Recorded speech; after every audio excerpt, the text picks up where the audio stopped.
इंसान कब जन्म लेगा या कब वो इस धरती को अलविदा कह देगा, ये उसके हाथ में नहीं होता। दुनिया की सबसे बड़ी सच्चाई अगर कुछ है तो वो है क्षण में जीवन में और क्षण में मृत्यु। जन्म और मृत्यु से जुड़ी कई किंवदंतियां प्रचलित हैं। पुनर्जन्म से जुड़ी कई कहानियां प्रचलित हैं। कहते हैं भगवान गौतम बुद्ध अपने पुराने जन्मों की सभी बातें याद कर सकते थे। जातक कथाओं में उनके पूर्व जन्मों से जुड़े किस्से दर्ज हैं। पुनर्जन्म और पूर्व जन्म से जुड़ी बातें याद करने का एक किस्सा महात्मा गांधी से भी जुड़ा हुआ है। महात्मा गांधी को एक महिला ने विश्वास दिलाया था कि उसका पुनर्जन्म हुआ है, और ये एक ऐसा केस है जिसको विज्ञान तक एक्सप्लेन नहीं कर पाया। दिल्ली की शांति देवी कौन थी?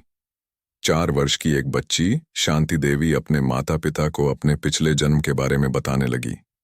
वह यह भी कहती थी कि उसके पति गोरे हैं और चश्मा लगाते हैं, उनके गाल पर मस्सा है, वह पूर्व जन्म में मथुरा में रहती थी, उसका एक पुत्र भी है।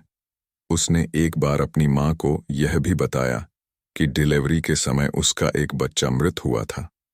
मात्र 4 साल की शांति देवी ने मथुरा के अपने गांव के बारे में ऐसी बातें बताई थीं जिस पर किसी का भी भरोसा करना मुश्किल था। जब उन्हें स्कूल में दाखिला दिलाया तो वह सबसे यही कहती थी कि वह शादीशुदा है और अपने बच्चे को जन्म देने के 10 दिन बाद ही उसकी मृत्यु हो गई थी।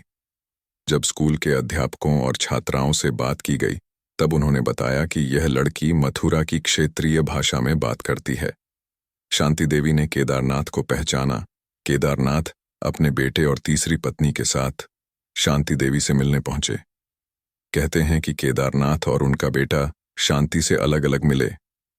केदारनाथ ने शांति देवी को बताया कि वो केदारनाथ के बड़े भाई हैं, लेकिन शांति देवी ने उन्हें पहचान लिया। केदारनाथ ने अकेले में शांति देवी से बात की। बाद में उन्होंने दावा किया कि वो लुगदी बाई ही हैं। केदारनाथ का ये कहना था कि शांति ने कुछ ऐसी बातें बताईं जो लुगदी बाई के अलावा कोई नहीं जानता था। केदारनाथ और उनका बेटा कुछ दिन दिल्ली रुककर वापस मथुरा लौट गए। शांति देवी ने कहा कि उनका 1 रुपये पैसों से भरा डब्बा भी उस घर पर गड़ा हुआ है। महात्मा गांधी ने केस के जांच के दिए आदेश। शांति देवी का केस चर्चा का विषय बना हुआ था। देश के कई लोग इस केस के बारे में अखबार में पढ़ रहे थे। शांति देवी और लुगदी देवी पर बातें हो रही थीं।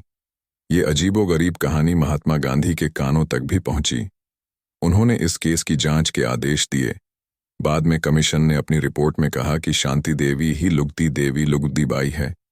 कुछ लोगों के लिए ये एक धार्मिक चमत्कार था, लेकिन कोई भी ये साबित नहीं कर पाया कि आखिर छोटी सी शांति देवी को लुगदी देवी की जिंदगी की इतनी बातें कैसे याद थीं।